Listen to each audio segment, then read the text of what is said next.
Donc évidemment, ce qui occupe sur le plan géopolitique, c'est toujours l'Iran, les États-Unis, Israël. Un cessez-le-feu prolongé sine die par Trump. Et pourtant, on a cette impression d'une volonté des belligérants d'en découdre, de ne pas s'arrêter là. Quelle est ton analyse d'une situation où on a l'impression que ça peut basculer très rapidement? Est-ce que c'est le calme avant la tempête, ou bien est-ce que Trump va finir par admettre qu'il ne peut pas gagner cette guerre et chercher à sauver les meubles? En fait, la situation actuelle est une situation de blocage, puisque les États-Unis ne veulent pas admettre leur défaite. Alors, quand on parle de défaite, c'est relatif.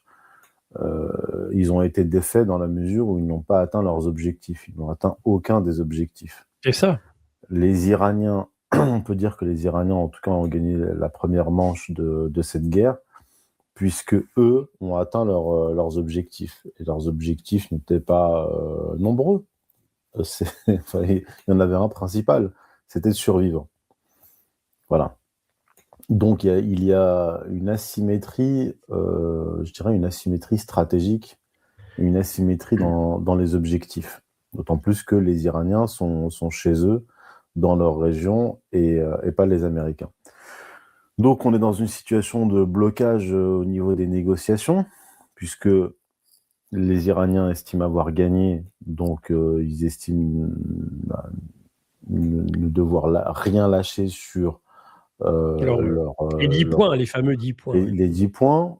D'ailleurs, de toute façon, au début des négociations, Trump a mis de côté les 15 points, les 15 conditions, les 15 points, pour accepter comme base de négociation les 10 points des Iraniens.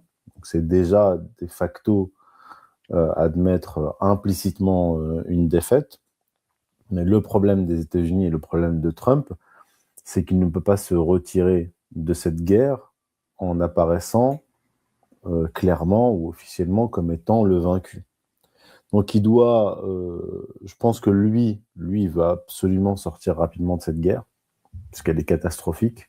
Elle est catastrophique pour lui, elle est catastrophique pour les États-Unis, elle est catastrophique pour l'économie mondiale, elle est catastrophique pour l'économie américaine, même si les Américains ont des ressources pétrolières et gazières. Le problème, c'est que la hausse des prix impacte aussi les États-Unis. C'est-à-dire que les Américains ne vivent pas dans une bulle. Ils ne peuvent pas, définir leur propre prix pour leur marché. Donc ça, c'est vraiment problématique. La crédibilité de Trump est très largement érodée. Une partie du mouvement MAGA, si ce n'est tout le mouvement MAGA, s'est retourné contre lui. Alors, c'est retourné contre lui. Est-ce que c'est de la communication ou pas? Mais ça revient au même, de toute façon, puisque la base électorale, elle, rejette, la base électorale de Trump rejette cette guerre. Donc, il a 37% d'opinion favorable, ce qui est son score le plus bas depuis le début de son deuxième mandat, mais très probablement depuis même le premier mandat. Voilà. Donc c'est une catastrophe pour Trump et il doit en sortir rapidement. Et les Iraniens, eux, de leur côté, ils sont pas pressés. Ils n'ont pas d'impératif électoral. Ils n'ont pas à satisfaire une opinion publique, puisque c'est le pays qui a été agressé. Donc Donald Trump est dans une situation catastrophique. Et si les négociations n'aboutissent pas, il se pourrait effectivement que les hostilités reprennent, puisque la trêve a été l'occasion pour les Américains de renforcer encore leur présence militaire et de se renflouer en termes d'armes, voilà, de missiles. Donc, je pense qu'on est loin d'être sorti de cette crise. Voilà. Mais on est fort loin d'être sorti de cette crise. les blocus, et puis il y a ce double blocus, donc il y a quand même des conséquences économiques magistrales dont ceux qui vont en subir le plus les conséquences sont peut-être d'ailleurs aujourd'hui les Européens. C'est le Turc Erdogan qui lui-même dit que la situation en Europe se dégrade à grande vitesse actuellement. C'est assez étonnant quand même, cette position, cette situation. Bah, on ne le ressent pas encore véritablement. On le ressent quand on va faire le plein d'essence, ça c'est clair.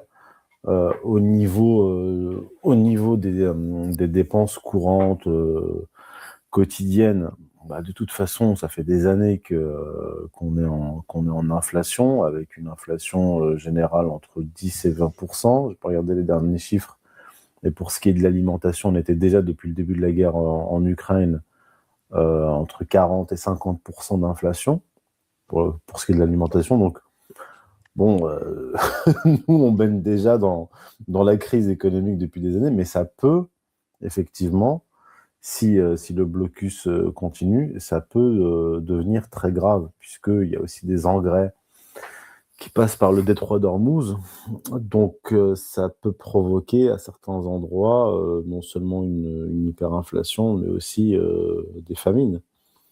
Donc, ça peut véritablement devenir très grave. Et à terme, si il n'y a pas une résolution de ce conflit, il peut y avoir des troubles en Europe. Alors, pour ce qui est du blocus, pour ce qui est du blocage, donc le blocage américain qui veut bloquer le blocage iranien pour le débloquer.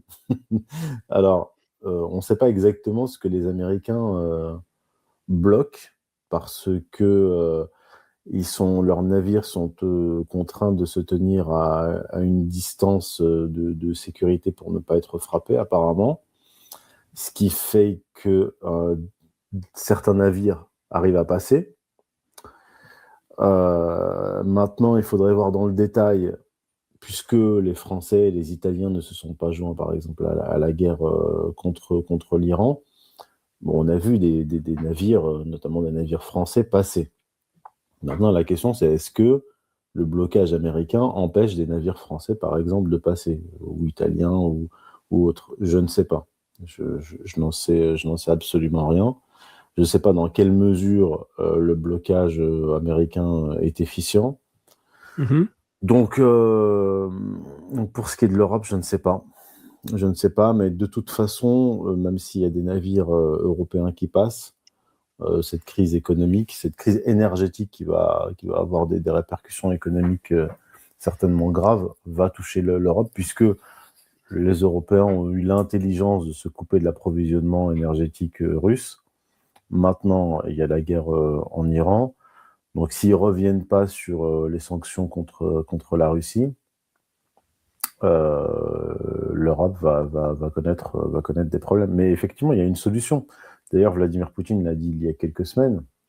Il dit il y a un des deux gazoducs qu'on peut réactiver, qui n'est pas endommagé, et on pourrait alimenter de nouveau en hydrocarbures les Européens. Donc les Européens sont aussi dans une situation très compliquée. C'est pour ça qu'ils veulent éviter absolument de se mettre à dos l'Iran en plus de la Russie. Et de toute façon, on peut en définitive remercier pour cette situation générale catastrophique, que ce soit par rapport à la Russie ou par rapport à l'Iran, par rapport à l'énergie, la crise économique, etc. On peut remercier les Israéliens et les Américains. Voilà. Ils sont la source du chaos mondial actuel. Alors, c'est ce que du chaos mondial. c'est ce qu'on dit. Pour 9 millions de personnes, Israël, finalement, dans une crise mondiale dont on se dit qu'elle pourrait faire basculer le monde dans la guerre et dans l'effondrement économique et financier. Ça paraît complètement fou. Bah, ça paraît fou, mais maintenant, on n'est plus les seuls à le dire, puisque le New York Times a révélé, il y a quelques semaines, que c'est Benjamin Netanyahou, à la réunion de crise à la Maison-Blanche, qui a convaincu Donald Trump, alors convaincu,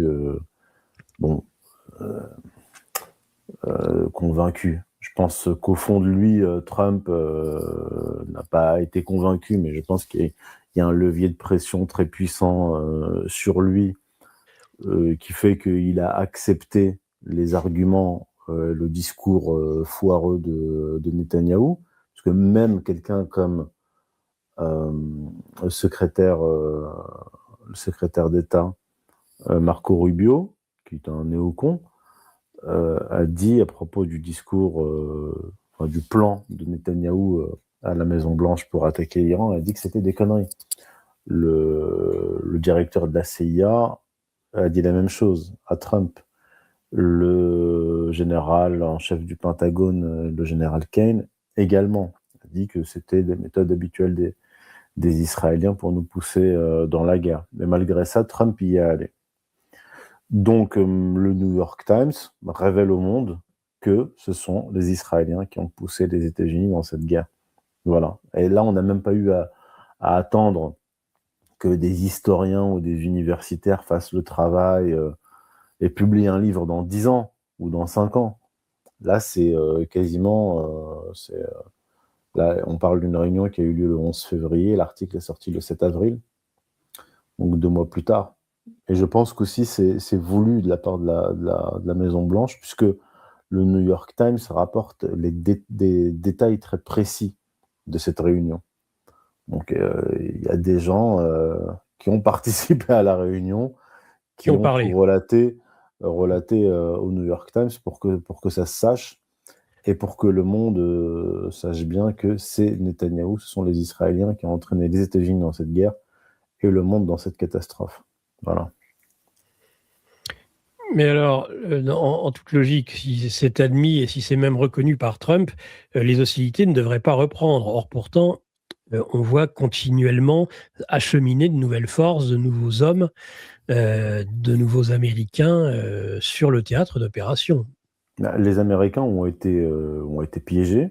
Trump est tombé à la fois dans le piège israélien, mais dans son propre piège. J'ai écrit un article sur le sujet. Le problème, c'est que Trump a voulu réitérer ce qu'il a fait l'année dernière. Je crois que je l'ai déjà expliqué même ici. C'est-à-dire suivre les Israéliens dans leur desiderata, c'est-à-dire attaquer l'Iran, mais le faire à minima, c'est-à-dire comme l'année dernière, des frappes théâtrales sur des sites nucléaires, d'ailleurs en prévenant les Iraniens, pour pouvoir dire aux Israéliens, vous voyez, je vous ai obéi, j'ai frappé l'Iran. Et puis, du côté iranien, en se coordonnant avec eux, d'une certaine façon, éviter l'escalade. Donc cette fois-ci, il a voulu refaire la même chose, puisque le général Kane a prévenu Trump. Il lui a dit, nous n'avons pas les munitions nécessaires pour une guerre longue contre l'Iran. Voilà, nous ne pouvons pas. Donc Trump est entré dans cette guerre en sachant cela. Donc ce qu'il a voulu faire, c'est frapper l'Iran le 28 février et immédiatement revenir à la table des négociations.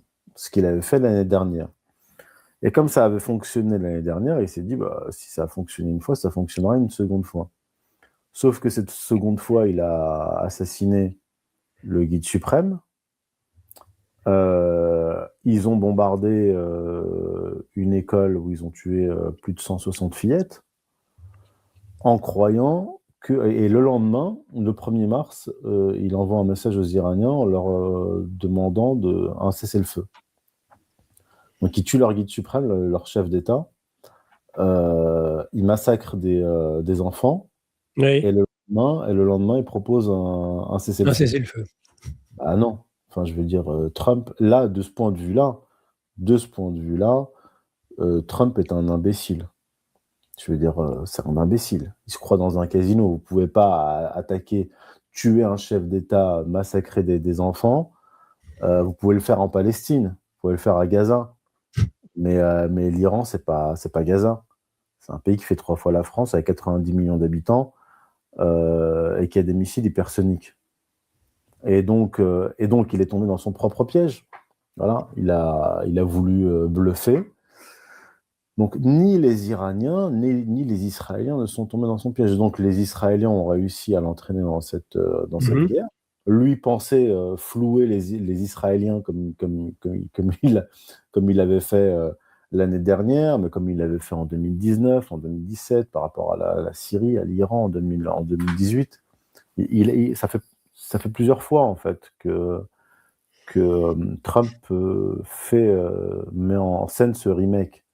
En 2017, il fait des frappes théâtrales contre la Syrie, suite à soi-disant l'utilisation de gaz toxiques. Ensuite, 2018, rebelote. Il frappe encore des hangars vides en Syrie. Puis en 2019, les Israéliens tentent de le pousser dans une guerre contre l'Iran. Les Iraniens abattent un drone américain. Donc il dit vous allez voir ce que vous allez voir. Il envoie une armada près de l'Iran, il s'apprête à frapper, puis il annule l'ordre à la dernière minute. Puis 2025, on le pousse une fois encore dans une guerre contre l'Iran. Il prévient les Iraniens, il leur dit je vais frapper vos sites nucléaires, il les frappe. Ça fait plusieurs fois qu'il fait ça. Et cette fois, ça n'a pas fonctionné. Donc cette fois, il est tombé dans le piège. Et maintenant, il est coincé. Il est dans cette guerre maintenant. Il est le responsable de cette guerre. Et c'est pour ça que, encore une fois, l'article là est sorti dans le New York Times. Et en plus, c'est un article écrit par 2 auteurs qui préparent, donc qui ont mené une enquête et qui préparent un livre sur, je crois, le changement de régime en Iran préparé à la Maison Blanche. Donc ça veut dire qu'on leur a ouvert les portes de la Maison Blanche, qu'on leur a transmis un certain nombre d'informations à dessein. Et donc, ce qui va rester à Trump comme solution, s'il arrive à se sortir de ce guêpier, Mhm. c'est de blâmer les Israéliens. D'ailleurs, ça a déjà commencé. Avant même la parution de l'article dans le New York Times, il a dit oui, j'ai suivi les informations qui m'ont été transmises par Jared Kushner, Steve Witkoff, Pete, etc. Donc, il a déjà commencé à se décharger sur ses copains. Marco Rubio, quand ils ont commencé les attaques contre l'Iran, a déclaré publiquement nous avons attaqué l'Iran parce que Israël s'apprêtait à attaquer l'Iran et on savait que l'Iran allait rétorquer. Mhm. Mhm. Ça correspond à ce que rapporte le New York Times, à savoir que Marco Rubio, après avoir écouté Benjamin Netanyahou, son speech pour attaquer l'Iran, a dit à Trump ce sont des conneries. Donc, il y a tout un dispositif de communication mis en branle par la Maison-Blanche pour essayer de rejeter la faute sur un tiers. Le problème, c'est que il va aussi en subir les conséquences. Il sera le président qui aura accéléré la décomposition de l'hégémon américain. Il sera le président qui a commis l'erreur fatale que George W. Bush, Obama et Biden n'ont pas commise. Non, pas comme ils. Mais là, parce que tous les autres sont des criminels. Là-dessus, c'est clair. Bush est un criminel, Obama est un criminel, Biden est un criminel, co-responsable ou coupable aussi du génocide à Gaza.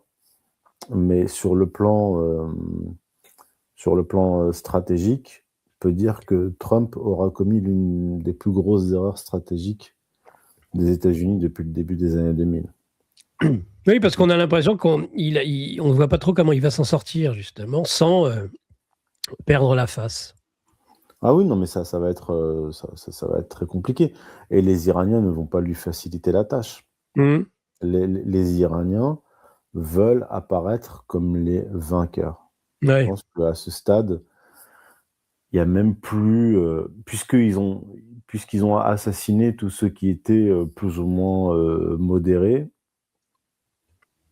si on peut dire cela, tous ceux en tout cas qui étaient prêts à négocier sur ceux en fait qui avaient déjà négocié l'année dernière avec les Américains. Donc vous tuez, vous assassinez ceux qui acceptaient quand même une paix relative avec vous. Et donc vous mettez au pouvoir de facto des gens qui sont sur des positions plus dures. Et donc là, il est hors de question, du point de vue des Iraniens, que les Américains s'en sortent. D'où le nouveau mode de communication des Iraniens. On remarquera que jusqu'à la mort du guide suprême iranien, les Iraniens, les ambassades iraniennes n'étaient pas du tout dans ce mode de communication qui est un mode de communication quasiment trumpien, avec l'utilisation de l'IA, des chansons, des Legos, etc. Enfin bref, il y a une volonté de la part des Iraniens d'humilier les Américains et d'humilier Trump. Ce qui n'était pas le cas jusqu'à l'assassinat du guide suprême. Donc là aussi, ça a été une erreur stratégique, poussée par les Israéliens. Parce que cette méthode-là, qui consiste à tuer systématiquement les dirigeants, c'est une méthode israélienne. Absolument. Et on voit le résultat. En fait, les Israéliens ont entraîné les États-Unis et Donald Trump dans une catastrophe à tout point de vue. Et c'était le projet dès le départ. Les sionistes, le foyer national juif, les dirigeants sionistes avant la création de l'État d'Israël, ont entraîné la Grande-Bretagne dans une aventure désastreuse économiquement et politiquement en Palestine, avec le mandat britannique en Palestine, la gestion de la question palestinienne, l'armement des groupes comme le Haganah, etc., contre les Palestiniens. Et quand on est arrivé dans les années 1940, 44, 45, 46, 47, à ce moment-là, les organisations comme la Haganah, l'Irgun, etc., ont commis des attentats contre les Britanniques et ont tout fait pour chasser les Britanniques de Palestine après les avoir utilisés. Et bon, il n'y a pas que cette raison, c'est pas la seule raison qui a épuisé les Britanniques, mais disons que l'épopée sioniste a contribué à épuiser l'Empire britannique. Et après la Seconde Guerre mondiale, eh bien, l'Empire britannique a été démantelé. Et en fait, aujourd'hui, on est dans une phase un peu similaire. Les Israéliens ont utilisé les États-Unis jusqu'à l'épuisement, et ils veulent maintenant entraîner les États-Unis dans une catastrophe finale. C'est-à-dire les utiliser dans une guerre contre l'Iran, puis une guerre contre la Turquie, parce qu'il faut vraiment, faut vraiment utiliser la mule jusqu'à son dernier soupir. Donc entraîner les États-Unis dans des guerres catastrophiques et en finir même avec les États-Unis, comme ils en ont fini avec. Ce serait ça l'objectif israélien. Oui, ouais. Parce que d'un côté, il y a toujours le parallèle avec les Britanniques. D'un côté, ils ont besoin des Britanniques, ils ont besoin des Américains, parce qu'ils ne peuvent pas y arriver seuls, ils ne pouvaient pas constituer l'État d'Israël seuls, ils ne pouvaient pas s'armer seuls, etc., etc. Mais d'un autre côté, les Britanniques commençaient à poser des limites aux sionistes à l'époque. Et je dis sionistes parce qu'à l'époque, l'État d'Israël n'existait pas encore. Et ils considéraient les sionistes à l'époque, les dirigeants sionistes, la Grande-Bretagne comme un frein. Donc il y a une séquence, il y a un moment où le protecteur et même la voiture bélier, puisque les Britanniques et les Américains sont des voitures béliers pour les Israéliens, devient problématique, dans le sens où il est indispensable, mais en même temps, il nous bride. Donc, il va y avoir un moment de bascule, et il y aura un moment donné où les Israéliens vont estimer qu'ils n'ont plus besoin des Américains, il faudra qu'ils dégagent, même qu'ils dégagent de la scène géopolitique, mais pas avant d'avoir détruit l'Iran et détruit la Turquie. parce qu'après l'Iran, il y a la Turquie, et même l'Égypte. Mhm. Et l'objectif, donc, c'est d'établir le Grand Israël. Mhm. Et s'ils arrivent à atteindre cet objectif, ou partiellement,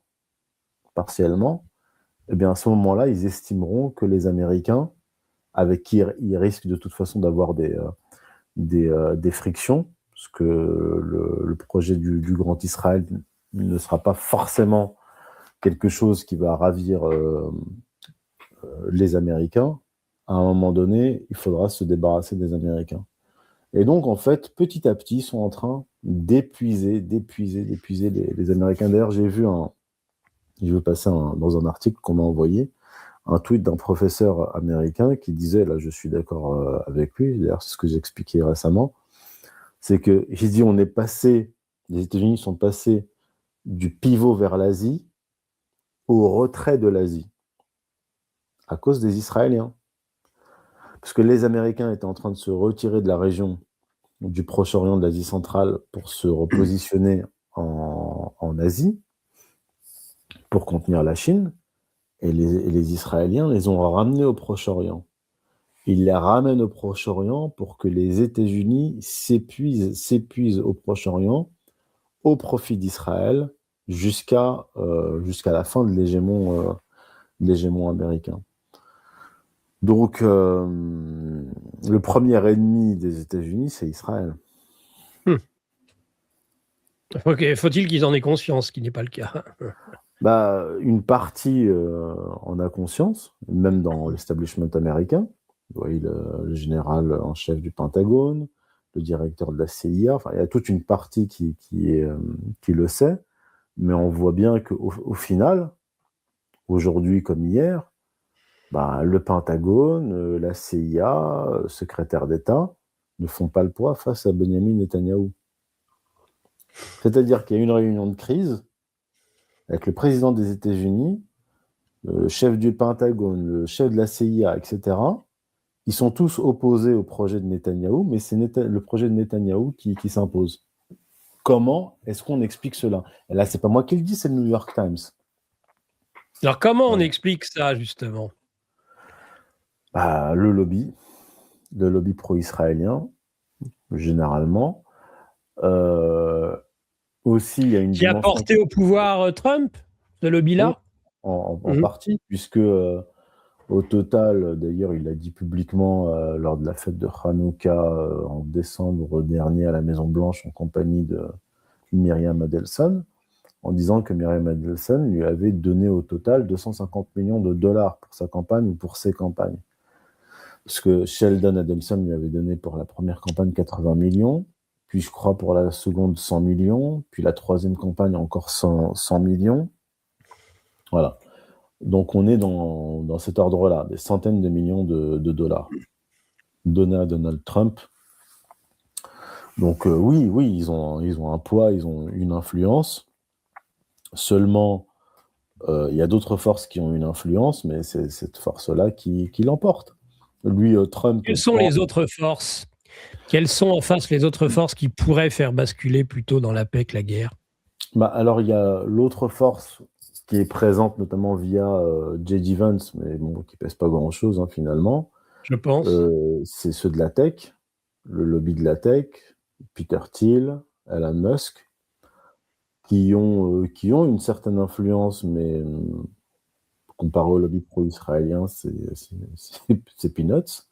On voit bien que le projet, d'ailleurs, Pierre-Antoine Plaquevent a fait un dossier là-dessus sur Substack, on a fait une émission là-dessus. Le projet des technocrates de recentrage des États-Unis sur l'hémisphère occidental, le grand projet américain, il a été abandonné, en tout cas en partie, pour pouvoir faire la guerre contre l'Iran au profit d'Israël. Vous avez aussi la CIA, vous avez le Pentagone, qui a différentes forces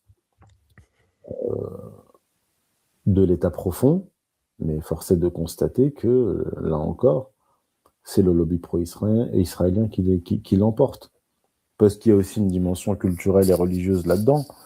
C'est qu'il y a une proximité historique entre les anglo-saxons protestants et le messianisme américain, d'avec le messianisme juif et le projet sioniste depuis plusieurs siècles. Donc il y a un terreau favorable à, au sionisme et au lobby pro-israélien. Et puis il y a comment dire, les pressions qu'on peut exercer sur un individu en particulier, là, à savoir Donald Trump. Il y a plusieurs théories là-dessus.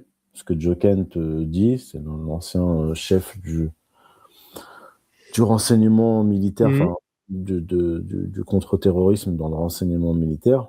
Lui pense que Trump a peur qu'un membre de sa famille soit assassiné, puisque de Benjamin Netanyahou, lors de sa première visite à la Maison-Blanche après la réélection de Trump, lui a offert un beeper en or, ce qui est une menace de mort en fait. Voilà. Juste après avoir fait l'attentat qui a frappé les Libanais. Des beepers qui ont explosé. Donc il y a peut-être cela, mais bon, il y a des liens financiers, des liens familiaux. Même, je veux dire, Trump, sa fille Ivanka, son beau-fils Jared Kushner, qui a aucun mandat et qui négocie au nom des États-Unis, qui sabote les négociations. Steve Witkoff aussi. Enfin, je veux dire, ils ont verrouillé la présidence Trump. Et ce que l'on voit, c'est que durant son premier mandat, il pouvait encore jouer au chat et à la souris avec les Israéliens. Mais là, les Israéliens ont compris son petit jeu et ils ont réussi à le piéger. Mmh.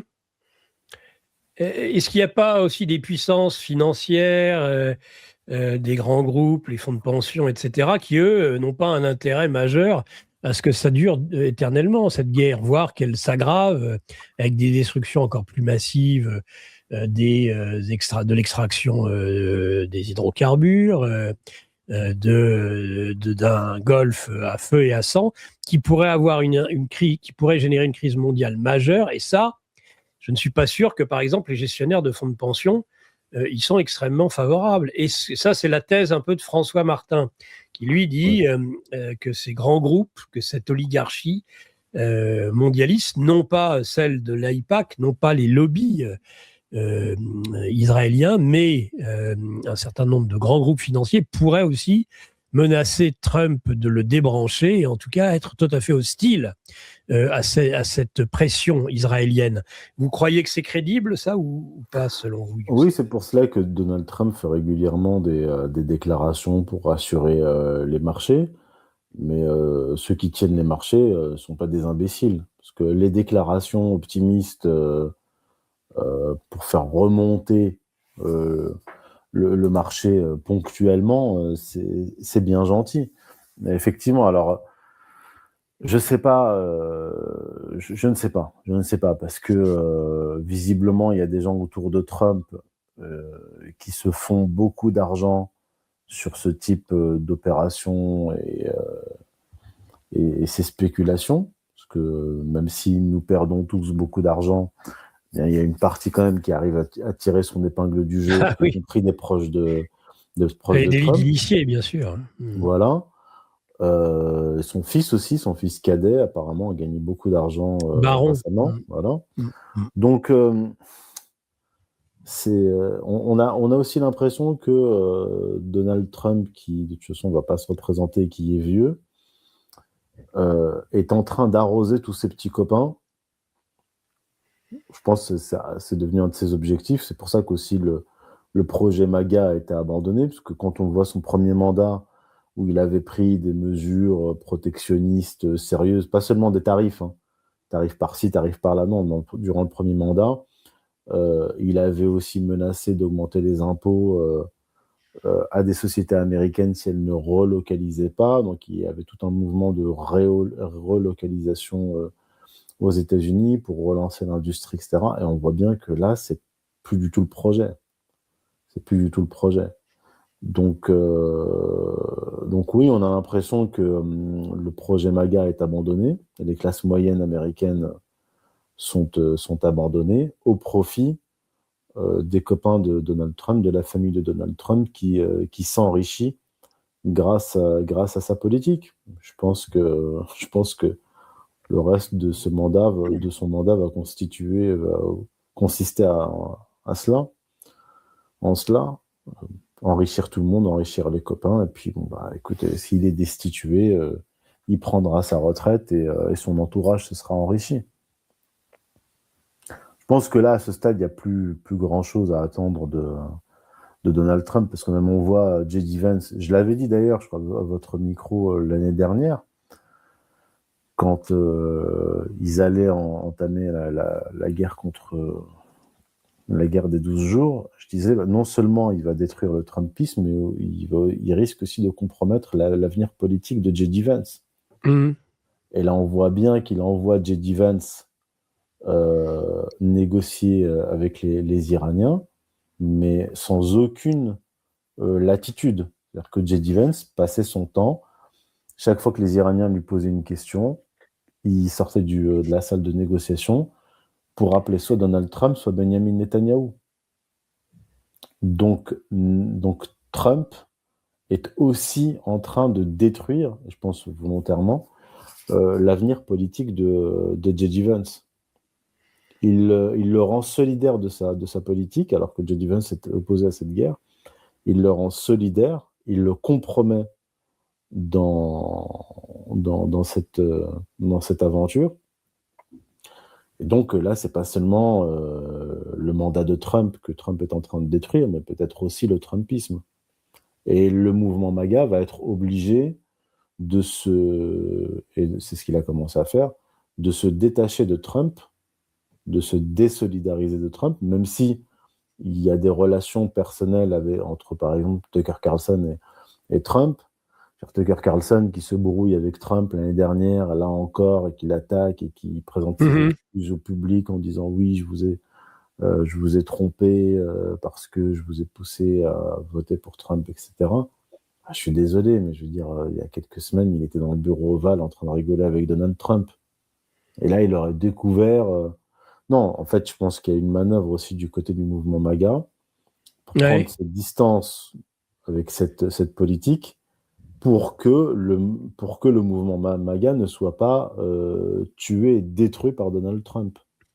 Aspiré par la défaite qui approche, voilà, par l'humiliation. Il va falloir relancer le mouvement MAGA sans Trump pour 2028. Donc, je ne sais pas qui sera leur candidat, mais on voit que le pauvre J.D. Vance, il est en train de se discréditer. Bon, après, peut-être qu'il trouvera un moyen de se lancer dans une campagne totalement MAGA, mais en désavouant Trump. Peut-être qu'il sera obligé à terme de désavouer Trump. Mais bon, tout ça sent très mauvais.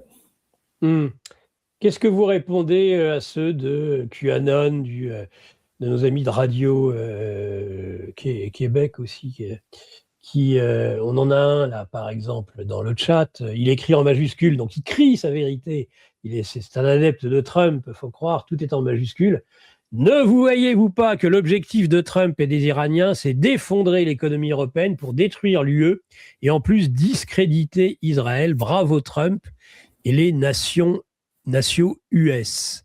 Qu'est-ce que vous répondez à ceux qui, quoi qu'il arrive, considèrent que tout ça, c'est une victoire de Trump et qu'on n'a rien compris, voilà, et que seul, entre autres, Alexis Cossette a compris la géopolitique mondiale? Alors, en fait, à un moment donné, il faut choisir. C'est-à-dire, est-ce que Trump a été élu pour arrêter les guerres néoconservatrices et les guerres pro-israéliennes? Est-ce qu'il a fait assassiner le général Qassem Soleimani en 2020, je crois, ou 2019 ou 2020? Oui, 2020, oui, à la fin de son mandat. Parce qu'en fait, il nous disait, Alexis Cossette disait à l'époque, donc là je le rappelle, qu'en fait, Trump s'est entendu avec le guide suprême Ali Khamenei pour assassiner le général Qassem Soleimani pour que les États-Unis se réconcilient avec l'Iran. D'accord ? Donc, c'était ça le projet, le plan. Donc, moi, j'aime bien remonter à la chronologie. Moi, je fais des erreurs d'analyse, mais je le dis.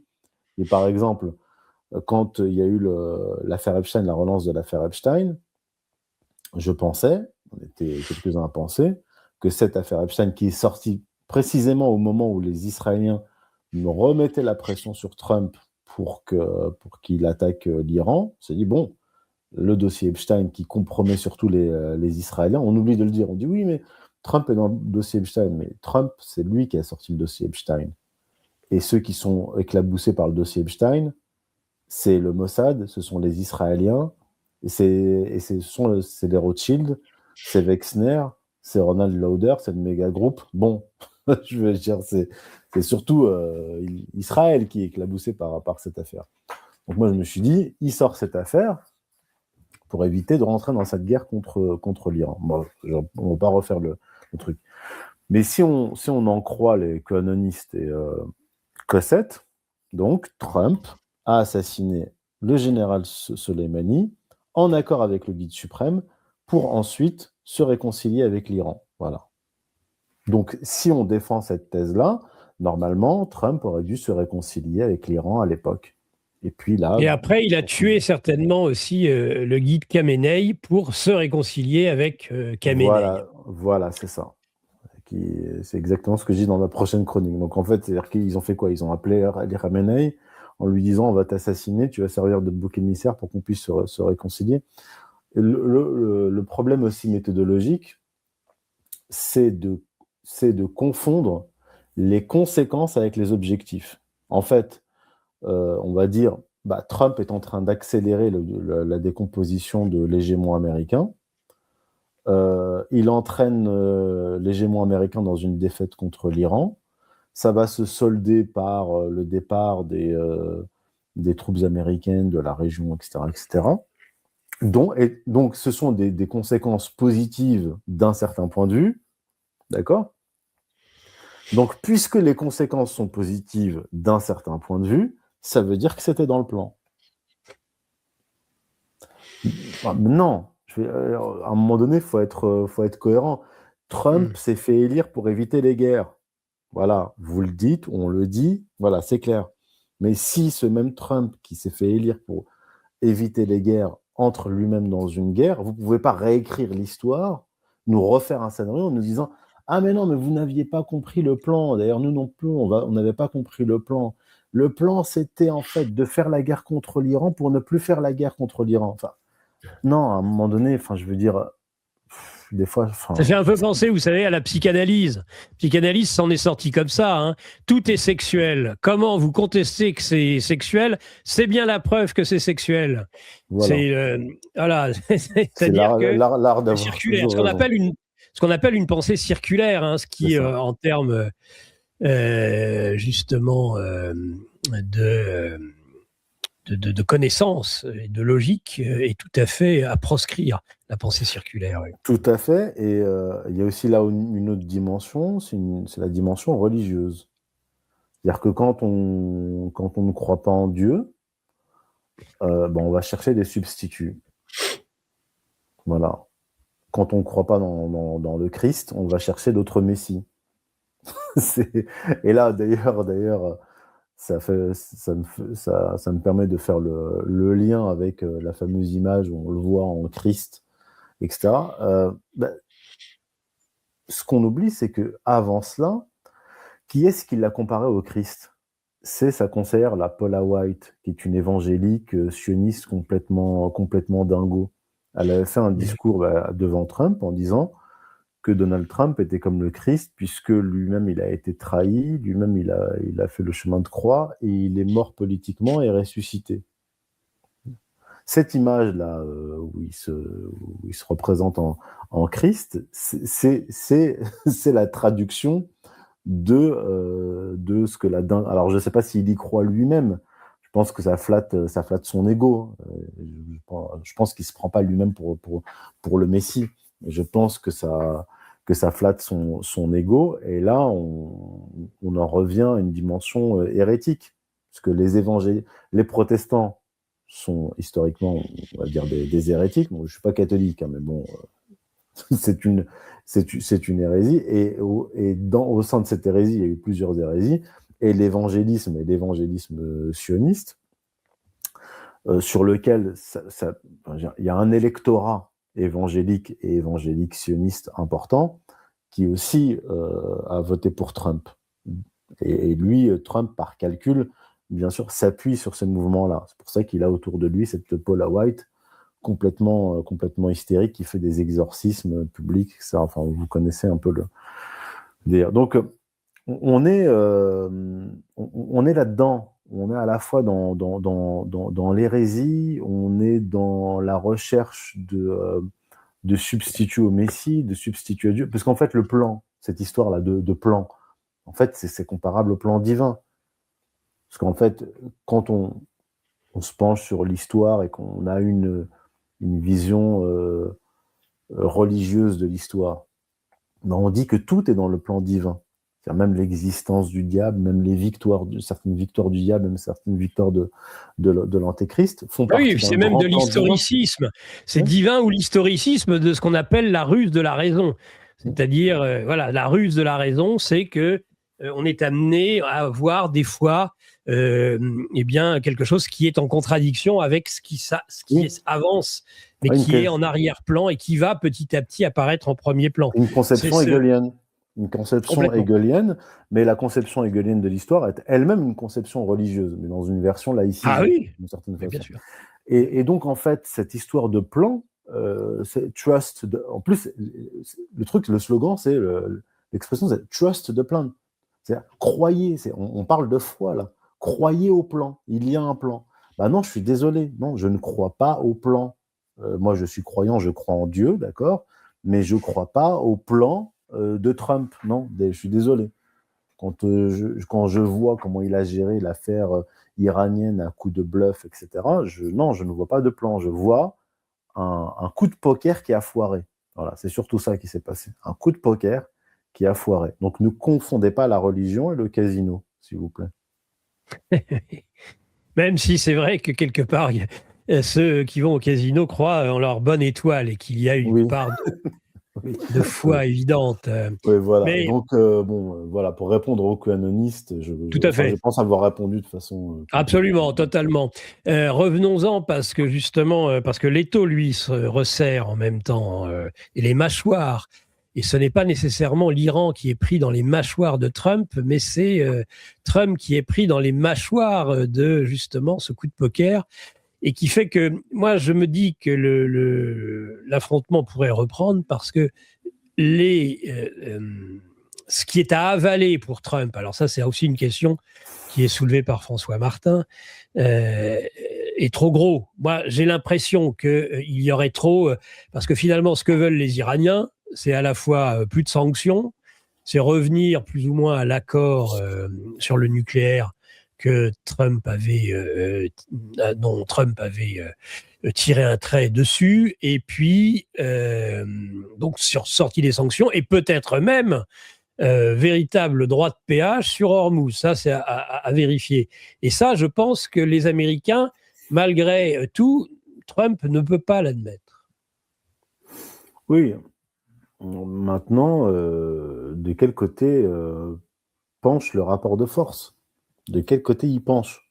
Et les Iraniens, de leur côté, il ne faut pas oublier aussi une chose, c'est que les Iraniens, j'essaie de me mettre à leur place, se disent « nous avons sacrifié beaucoup de choses, pas seulement de l'argent, mais nous avons sacrifié des vies dans cette guerre. » Et le sacrifice a un prix.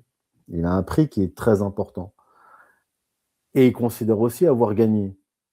Donc, si vous additionnez le tout, pour eux, il est hors de question. Ils vont négocier, mais ils veulent négocier dans un rapport de force où ils sont les plus forts. Donc, encore une fois, on va pas en sortir. Il va falloir soit que Trump accepte sa défaite. Oui. Après, il peut raconter ce qu'il veut. Soit il reprend la guerre. C'est ça. Il reprend les hostilités, mais ça implique de s'enfoncer plus encore dans la défaite. C'est-à-dire qu'il a le choix entre une défaite, ce qui est le cas actuel, ou une défaite ou une victoire éclatante de l'Iran. Soit une victoire modeste de l'Iran, soit une victoire éclatante de l'Iran. Et en plus de cela, lui, comme j'ai dit tout à l'heure, il a d'autres contraintes à gérer, c'est des contraintes internes. Puis il va y avoir les mi-termes. S'il continue cette guerre, qu'elle se prolonge jusqu'en été et au-delà, ce sera une défaite électorale violente. Et d'ailleurs, les démocrates en profitent déjà, puisque eux, ils disent, regardez, nous, on n'a pas commencé de guerre contre l'Iran. Regardez, Trump est un faible, il s'est laissé entraîner par Netanyahou dans une guerre contre l'Iran, parce que même le sénile Biden avait refusé. Quand je dis il a refusé, c'est son entourage qui a refusé. Donc il se dirige vers une catastrophe politique. Donc soit il sauve les murs en acceptant sa défaite et avec des ambitions dans les négociations réduites, soit il continue à faire le malin, il repart dans une guerre qui va être catastrophique. Catastrophique d'ailleurs, pas seulement pour les États-Unis, mais pour les pays du Golfe aussi. Donc, je vois pas, à part l'utilisation de l'arme atomique contre l'Iran, je vois pas d'issue pour les Américains. Alors voilà, il y a cette option d'aller aux extrêmes, justement, parce que Trump n'accepterait pas une défaite et donc irait aux extrêmes avec la bombe nucléaire. C'est crédible ou pas? Ça me paraît pas crédible. Alors, il y a des rumeurs qui circulent, notamment rapportées par un ancien de la CIA. Absolument, oui. Johnson, je crois, ou quelque chose comme ça. Ouais. Voilà, et qui dit que Trump aurait voulu accéder au code nucléaire et que ça lui aurait été refusé par le Pentagone. Je ne sais pas. Je ne sais pas. Voilà, c'est une rumeur de Larry Johnson, ancien analyste de la CIA. Ouais, voilà. Je ne sais pas si c'est vrai. Je ne pense pas que Trump soit non plus suicidaire. Après, peut-être qu'il est devenu fou, je ne sais pas. Mais je préfère éviter les analyses psychologisantes. Alors même s'il y a une dimension psychologique qu'il faut prendre en compte. Mais c'est la question. Est-ce qu'on a affaire à un véritable fou furieux? C'est-à-dire que de plus en plus de... Enfin, ceci dit, ce qui est assez cocasse, c'est que les médias en font part. Des psychanalystes, des psychiatres avancent des théories comme quoi il est devenu totalement fou et narcissique et donc pervers et dangereux. Mais on oublie juste que ces mêmes médias avaient, pendant 4 ans, regardé à côté avec la sénilité de Biden. Donc on peut se demander ce qui est de l'ordre vraiment de la sincérité dans ces articles et de ce qui est de la mauvaise foi et de la malhonnêteté intellectuelle habituelle sur les médias dits mainstream. C'est d'autant plus compliqué de faire un diagnostic puisque Trump a toujours un peu joué au fou. Alors c'est ça, ouais, en plus. Il a toujours, dans sa communication, hein, alors que dans la réalité politique et même géopolitique, il a toujours été très prudent. Beaucoup plus que ses prédécesseurs. Parce que, comme je l'ai dit, sa tactique à Trump, c'est depuis son premier mandat de frapper de façon théâtrale, spectaculaire, et de se retirer. C'est ce qu'il a fait en Syrie, c'est ce qu'il avait fait l'année dernière en Iran, c'est ce qu'il a fait au Venezuela, c'est frapper et se retirer. Simplement là, en Iran, il est allé un peu trop loin au départ. Il a voulu frapper et se retirer, sauf qu'en frappant, il a tué 160 fillettes et le guide suprême. Et là, c'est pas du théâtre. Vous pouvez pas faire ça et vous retirer et demander des négociations. Et là, pour le coup, c'était vraiment très, très imprudent de faire ça. Criminel, grave, mais imprudent. Comme il avait assassiné, d'ailleurs sur le conseil des Israéliens qui ont participé à l'opération, le général Qassem Soleimani. Et je pense qu'à l'époque même, il ne savait même pas qui était le général Qassem Soleimani, puisqu'on lui a mis le dossier sur son bureau dès le début de son premier mandat.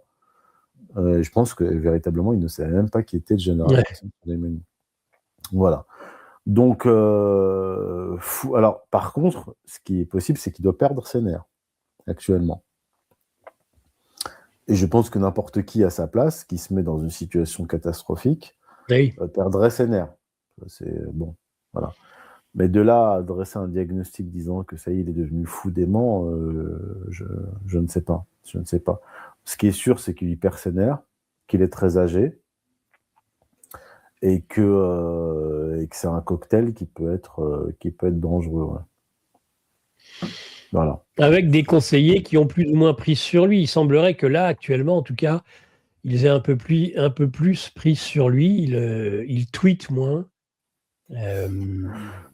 Ouais, c'est possible. Puis je sais pas quel conseiller. Est-ce que c'est des conseillers en communication? Directrice de cabinet, entre autres, qui est une femme. Voilà. Donc, bon, je veux dire, il fait tellement de communication, tellement de tweets. On se demande à quel moment, en fait, il dirige les États-Unis, pays de 350 millions d'habitants avec énormément de problèmes. Je veux dire, depuis le début de son mandat, il ne s'occupe que de l'Iran, du Venezuela, de ceci, de cela.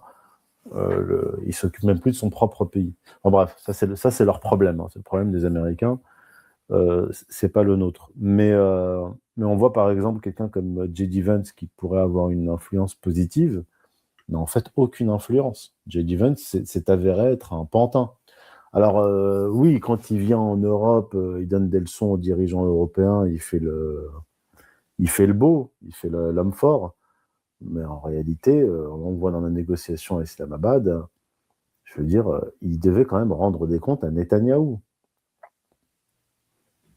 Et à Trump, il n'avait aucune marge de manœuvre.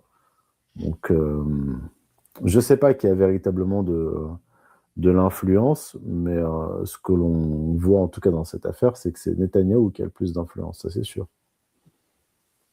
Même le général Kane, même le directeur de la CIA, même le vice-président, même le secrétaire d'État, aucun d'entre eux n'a pu influencer Trump. Positivement. Et l'influence de Netanyahou, eh bien, elle va vers la continuation du conflit et certainement pas vers son apaisement. Oui, bien sûr. Ils jettent de l'huile sur le feu constamment, ils attaquent le Liban pour provoquer l'Iran et pour empêcher toute paix. Oui, bien sûr. Comme j'ai dit, le but des Israéliens, c'est la guerre continuer la guerre. Il faut que l'État iranien tombe et ensuite il faudra s'occuper de la Turquie. Ils vont pas s'arrêter là parce que c'est comme quand ils avaient lancé les États-Unis dans la guerre contre l'Irak. À peine la guerre contre l'Irak avait commencé, ils étaient déjà en train de préparer le terrain à la guerre contre la Syrie, en disant oui, Bachar el-Assad est encore plus dangereux que Saddam Hussein, il faut vite s'occuper de lui, et ainsi de suite. Donc en fait, dès qu'une guerre commence, ils préparent déjà la suivante.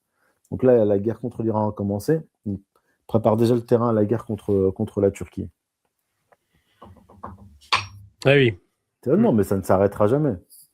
Avec les Israéliens, ça ne s'arrêtera jamais. Jamais. Jusqu'à la fin des temps. Sur le Liban, que penser de ces 2 morts français des soldats de la FINUL? Jean-Noël Barrot, tout comme Emmanuel Macron, pointe du doigt le Hezbollah, semble-t-il sans preuve. Est-ce que c'est une attaque sous faux drapeau? Est-ce qu'on peut en tout cas l'envisager de la part des Israéliens? Qui a intérêt au départ de la FINUL au Liban? Il y a déjà eu, alors là, pour ce cas-là précis, je ne sais pas, mais il y a eu des précédents. Il y a eu plusieurs soldats de la FINUL, même italiens, qui ont été visés par l'armée israélienne. Et jusqu'à présent, très peu, voire aucun incident entre les soldats de la FINUL et le Hezbollah. Donc je ne sais pas. Peut-être effectivement qu'ils ont été visés par des soldats israéliens et qui accusent qui accuse le Hezbollah. Mais je veux dire, c'est très difficile de savoir, puisque il y a eu des conflits où les soldats de la FINUL disaient nous, on voyait passer devant nous les combattants du Hezbollah. Enfin voilà, ils étaient spectateurs des combats entre l'armée israélienne et Hezbollah. Donc, un incident est possible. C'est possible qu'ils étaient victimes de tirs accidentels ou je ne sais pas. Mais en tout cas, ce qui est sûr, c'est que plusieurs fois, l'armée israélienne a visé des soldats de la FINUL. À Gaza, il y a quand même eu des fonctionnaires français qui ont été tués par l'armée israélienne. Bon, il y a eu des protestations, des condamnations du Quai d'Orsay, mais c'était très timide. Oh oui. Très timide. Alors que là, on parle de crimes de guerre, attention. Oui. Ouais. Donc non, mais je veux dire, les dirigeants français sont totalement inconséquents. Je veux dire, non. Non, écoutez, on verra, mais attaque sous faux drapeau, oui, ce serait pas la première fois. Hein. Ce serait pas la première fois, surtout dans cette région. À voir. Je rappelle que Barrault a été empêché d'entrer dans un bâtiment qui appartient en fait à la France quand il s'est rendu à Jérusalem. Que je crois que l'année dernière ou l'année précédente, des gendarmes français ont été arrêtés par les forces de sécurité israéliennes. Le ministre des Affaires étrangères a été empêché de rentrer dans un bâtiment sous gestion française. Humilié. Il s'est passé quelque chose. L'ambassadeur d'Israël a été convoqué. Je sais pas. Rien. Non, je veux dire, non. Ça va être pathétique. Bien, en tout cas, on a fait le tour, hein, je pense, mon cher Youssef, ce matin, de la situation qui, moi, en tout cas, à entendre, à écouter les uns et les autres, me conduit à penser plutôt que tout ça va mal finir et que les hostilités pourraient reprendre avec des conséquences bien que nous pourrions évaluer à ce moment-là. À moins, en effet, que Trump trouve la raison et la force et l'énergie d'à la fois reprendre ses esprits, jouer une petite défaite par rapport à un grand échec et résister en même temps à la pression israélienne, ce qui paraît beaucoup. En conclusion. Ça va être très compliqué pour lui. Il a la pression interne. Son électorat, je pense qu'à ce stade, il s'en fiche complètement, parce que c'est fini. Il ne se représentera pas. Il a la pression du mouvement MAGA, mais ça n'a pas l'air de trop le déranger. Je pense que c'est surtout la pression au niveau mondial, au niveau économique, et certainement du Pentagone, de la CIA, d'une partie de l'État profond américain qui est particulièrement agacé de voir les États-Unis s'éloigner de la stratégie d'ailleurs qui a été établie, élaborée et officialisée en décembre dernier. Voilà. À cause d'Israël. Donc il y aura des conflits à venir aux États-Unis, et en tout cas une partie de l'État profond et des Israéliens. Pardon, monsieur, je suis confus, j'ai égaré mon briquet. On a aussi tendance à jouer avec le feu. Google, qui est une création de la CIA. L'équipe de Géopolitique Profonde vous donne le meilleur de l'actualité brûlante. Mais en échange, on veut un geste de votre part. Merci de ce geste d'amour, on vous le rendra. Ravi.